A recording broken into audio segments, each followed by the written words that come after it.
Welcome to a Foxy Tech Tips tutorial on cancelling subscriptions on PlayStation 5.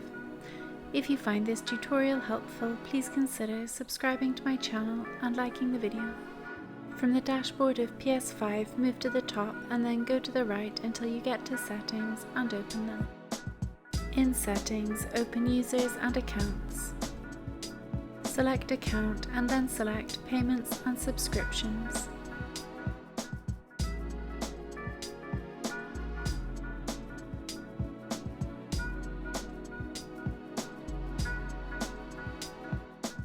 In Payment Settings, select Subscriptions. This will show a list of both active and expired subscriptions on your PlayStation account. Select the active subscription that you want to cancel. To cancel it, click the Cancel button at the bottom left of the screen. On the next screen, confirm that you want to end the subscription. Once you have done that, your subscription will finish at the end of the current billing period, but you won't be charged again unless you reactivate the subscription. And that draws an end to this tutorial.